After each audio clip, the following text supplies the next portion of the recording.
हम डिस्कस करने जा रहे हैं लॉजिकल रीजनिंग में यूनिट 2 के टेस्ट की डिस्कशन, और यूनिट 2 का नाम है हमारे पास लॉजिकल प्रॉब्लम्स। जैसा कि क्लास में आप लोगों ने यूनिट पढ़ लिया हुआ है, लॉजिकल प्रॉब्लम्स को हम सिलोजिज्म कहते हैं, और इसमें आपको कुछ स्टेटमेंट्स गिवन होती है, आप लोगों को उसको हमेशा ट्रू मानना है, और फिर आपको कुछ जो है कंक्लूजन्स गिवन होते हैं। आपने देखना है कि ये कंक्लूजन्स जो हैं ये गिवन कंडीशंस को फॉलो कर रहे हैं या नहीं, यानी अदर वर्ड्स क्या ये एप्रोप्रिएट है या नहीं। आप देखिए मैं यहाँ ट्रू और फॉल्स का वर्ड यूज नहीं कर रहा। लॉजिकल रीजनिंग में जो बात हमारे पास हो भी सकती है और नहीं भी हो सकती है उसको हम लोग इनएप्रोप्रिएट कहते हैं, और जो बात वाज़ेह हो, क्लियर हो, 100% हो, उसको हम कहते हैं कि दिस फॉलोज, या कंक्लूजन जो है वो फॉलो हो जाता है। ठीक है, तो यहाँ हमारे पास एक स्टेटमेंट की कुछ लाइंस हैं। पहला क्वेश्चन है ऑल ओशंस आर रिवर्स। जैसा कि आप लोग जानते हैं कि हम इन क्वेश्चंस को जो सोल्व करने का मेथड है वो हम डायग्राम यानी विजुअल मेथड आपको दिखाते हैं। थ्योरेटिकली भी सोल्व किया जाता है, लेकिन वो अंडरस्टैंड करना आप लोगों के लिए मुश्किल होता है। तो फिर आपकी आसानी के लिए, स्टूडेंट की आसानी के लिए हम लोग जो है यहाँ डायग्राम बना लेते हैं, यानी कि इस एक स्टेटमेंट को ऑल ओशंस आर रिवर के तमाम ओशन जो है वो रिवर हैं, इसको मैं कैसे ट्रांसलेट करूंगा एक सर्कल की फॉर्म में।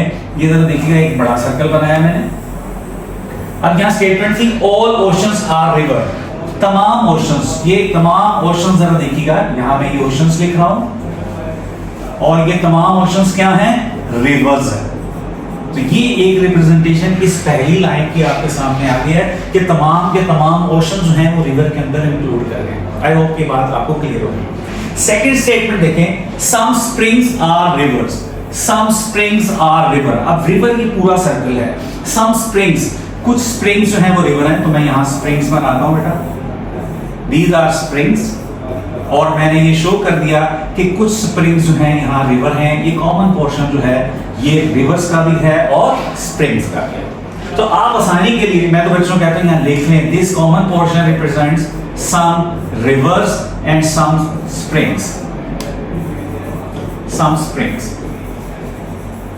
ठीक है, अभी हमारे पास थर्ड स्टेटमेंट भी मौजूद है। थर्ड स्टेटमेंट क्या कहती है, ऑल वेल्स आर स्प्रिंग, तमाम वेल्स जो हैं वो स्प्रिंग है, यानी स्प्रिंग के अंदर तमाम वेल्स मौजूद हैं। तो अब वो वेल्स कहीं भी हो सकते हैं, मैं यहां भी बना सकता हूं, यहां भी बना सकता हूं, लेकिन मैं जो एक मेथड है यहां ये मैं बना लेता हूं, तमाम वेल्स जो हैं वो क्या है, स्प्रिंग। तो अब ये जो मेरी गिवन स्टेटमेंट थी, मैंने उसको ग्राफ की फॉर्म में, वेन डायग्राम आप कह लें, उसकी फॉर्म के अंदर या विजुअली मैंने आप लोगों के सामने जो है उसको प्लेस कर दिया। अब इसको देखते हुए हम लोगों ने इन कंक्लूजन्स को देखना है, क्या ये कंक्लूजन्स जो हैं फॉलो होते हैं या नहीं होते, एप्रोप्रिएट है या इनएप्रोप्रिएट। तो आइए फर्स्ट की तरफ चलते हैं। फर्स्ट जो है आपके पास कंक्लूजन वो क्या है, सम स्प्रिंग्स आर ओशंस। तो देखिएगा, स्प्रिंग यहां है, ओशन यहां है। स्प्रिंग और ओशन के दरमियान कोई रिलेशन वाज़ेह ही नहीं है, कोई इनके दरमियान ताल्लुक हमें मालूम नहीं है। हो भी सकते हैं, नहीं भी हो सकते। यहां वैसे नजर आ रहा है कि वो कह रहा है, यहां नजर आ रहा है कि नहीं है, लेकिन चूंकि जहां कोई भी आपको अगर कनेक्शन नहीं गिवन, उसने क्लियरली नहीं बताया, तो आपने assumption नहीं करनी। यहां कह रहा है कि है, लेकिन हमें नजर आ रहा है कि वो नहीं है, लेकिन ये हो भी सकते हैं। सो दिस इज इनएप्रोप्रिएट, तो मैंने इसको क्लोज कर दिया। Second conclusion, some wells are river. अब वेल्स यहां है और रिवर यहां है। अगेन वेल और रिवर्स में कोई कनेक्शन हमें गिवन नहीं है, हमें मालूम ही नहीं है, जो कि आपको यहां नजर भी आ रहा है। एक और बात बताता चलूं, तो इसका मतलब है यहां सम वेल्स आर रिवर्स, ये भी इनएप्रोप्रिएट हो गया। एक और बात जो मैं आपसे यहां कहना चाह रहा हूं, ये जो डायग्राम अभी मैंने आपके सामने शेयर किया है, this is called basic diagram. जो इंफॉर्मेशन गिवन थी एज इट इज मैंने उसको ड्रॉ कर दिया, बेसिक डायग्राम। अच्छा जी, नेक्स्ट चलते हैं थर्ड स्टेटमेंट की तरफ। Some rivers are oceans, some rivers. अब रिवर्स देखें ये हैं, कुछ रिवर्स जो हैं वो ओशन है, तो कुछ देखें रिवर्स के अंदर ओशन मौजूद है, तो रिवर्स का कुछ हिस्सा ओशन है, ये बात बिल्कुल वैलिड है। तो सम रिवर्स आर ओशन, तो देखें रिवर्स का कुछ हिस्सा, जो कुछ पोर्शन जो है वो ओशन है, दिस इज ट्रू। अब ये फॉलो कर रही है, ठीक है, एप्रोप्रिएट है। नेक्स्ट फोर देखें, नो वेल इज रिवर। अब वेल यहां है और रिवर यहां है। वेल और रिवर के दरमियान क्या ताल्लुक है, क्या रिलेशन है, ये हमें मालूम नहीं है। गिवन स्टेटमेंट के अंदर ऐसा कोई क्लियर नहीं। जब नहीं गिवन होगा खुद से डिसाइड नहीं करना। इसका दावा है सम वेल आर रिवर। लेकिन मैं अगर आप लोगों से एक बात शेयर करूं, जरा देखें, मैं यहां जो है ग्रीन की फॉर्म में आप लोगों के साथ डिस्कस कर रहा हूं। जो मैंने वेल यहां बनाया था, अगर मैं वेल यहां बनाता, ये डॉटेड लाइन में बता रहा हूं आपको, अगर ये वेल यहां होता तो इस केस के अंदर जो उसने कहा है नो वेल इज रिवर, अब वेल रिवर हो सकते हैं। यहां नजर आ रहा है वेल रिवर नहीं है, यहां नजर आ रहा है वेल रिवर है, तो रिवर और वेल के दरमियान रिलेशन हो भी सकता है और नहीं भी हो सकता। अब ये डायग्राम इस फॉर्म में है, दिस इज कॉल्ड, आप लोग इसको कह सकते हैं, ये बेसिक डायग्राम है और this is called possible diagram. तो पॉसिबिलिटी ये भी है आपके पास। वैसे बच्चों को मैं पॉसिबल डायग्राम बनाकर नहीं दिखाता, सिर्फ इतना बता देता हूं ये दो आपके पास ऑब्जेक्ट्स हैं, इनके दरमियान कोई रिलेशन वाज़ेह नहीं है, तो लिहाजा ये हो भी सकता है और नहीं भी हो सकता। अब बच्चों जरा गौर से देखना, नो वेल इज रिवर, हालांकि अगर आपके सामने मैंने देखा बनाया है कि वेल जो है वो रिवर बन गए हैं, लिहाजा ये भी इनएप्रोप्रिएट है। अब हमारा आंसर बनता है सम रिवर्स आर ओशंस, जो कि ऑप्शन नंबर 4 में डेल्टा में मौजूद है, ओनली 3 फॉलोअर्स। लेकिन हम लोगों ने आपको समझाया हुआ है ऑप्शंस में अगर आइदर आता है तो फिर आप लोगों को अलर्ट होना चाहिए।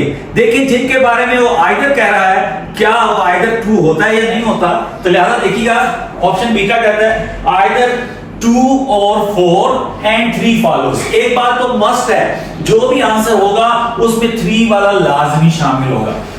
अब देखें चार ऑप्शन देखते हैं, ओनली आइदर 1 और 3 एंड 4 फॉलोअर्स। तो आइदर 1 और 3 वाली बात ये भी नहीं बनती, क्योंकि 3 तो हर हाल में होना है, आइदर वाला में केस में नहीं आना। अब जहां ओनली जो लिखा है आइदर 2 और 4 एंड 3 फॉलोअर्स और ओनली 3 फॉलोअर्स, हमें नहीं मालूम अभी क्या नन ऑफ फॉलोअर्स, ये भी हमें मालूम नहीं है। अब जरा देखिएगा जो 2 और 4 है, यहां नोट करें इस 2 और 4 स्टेटमेंट को, दिस इज 2 4 एंड 2 स्टेटमेंट। अब इन स्टेटमेंट को गौर से देखें तो आपको पता चलेगा ये स्टेटमेंट किस तरह की है। एक कह रहा है सम वेल्स आर रिवर, दूसरा कह रहा है no well is river. These statements are called complementary statement, यानी एक दूसरे का उल्ट है। एक कहता है नहीं है, एक कहता है कुछ है। जब ऐसी दो स्टेटमेंट आपको मिल जाए तो इसका मतलब है देयर आर चांसेस के आइदर बन जाए। आइदर कैसे राइज होता है, जब दो ऑब्जेक्ट्स के दरमियान रिलेशन नहीं वाज़ेह हो तो वो हो भी सकते हैं या नहीं हो सकते, या होंगे या नहीं होंगे, तीसरी कोई सिचुएशन नहीं एग्जिस्ट कर सकती। उसको चेक करने के लिए पहली कंडीशन है आइदर के केस के अंदर कि उनका कंप्लीमेंट होना जरूरी है। अब आप देखें पहली बात तो ट्रू हो गई, दीज आर 2 कंप्लीमेंट्री स्टेटमेंट्स। अब जो next second condition, this is very much important, जरा गौर से देखिएगा।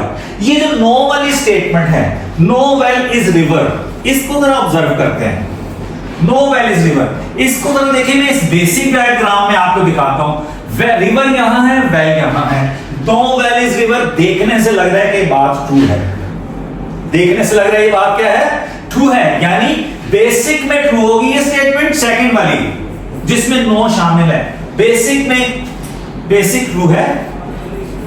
लेकिन जो ही आप लोग बात करते हैं इस पॉसिबल डायग्राम की, वेल और रिवर, तो कुछ वेल तो क्या है, रिवर है, तो इसका मतलब ये नो वेल इज रिवर। ये वाली स्टेटमेंट जब मैं यहां पॉसिबल डायग्राम में लेकर जाता हूं तो वहां जाके फॉल्स हो जाती है, यानी बेसिक में ट्रू और पॉसिबल में जाकर क्या हो जाए वो स्टेटमेंट नो वाली वो फॉल्स हो जाए। अगर बेटा ये दो बातें वेरीफाई हो जाएं उन दो स्टेटमेंट के बारे में जो एक दूसरे का कंप्लीमेंट है, इसका मतलब है दोनों में से फिर आइदर जो है वो फॉलो होता है। अब हमारा आंसर क्या हो गया, आइदर 2 और 4 फॉलोज एंड 3 फॉलोज। 3 तो पहले ही हो गया। आप देखते हैं ऐसी ऑप्शन क्या है, only either 1 sorry beta option, only either 2 और 4 एंड 3 फॉलोज, ये हमारा राइट आंसर होगा।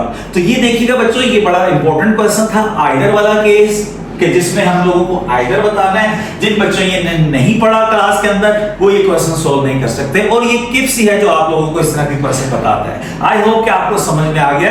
मजीद समझने के लिए एलएमएस के ऊपर हमारा लेक्चर देखिए। ये पहला क्वेश्चन था जो आप लोगों के सामने मैंने डिस्कस किया।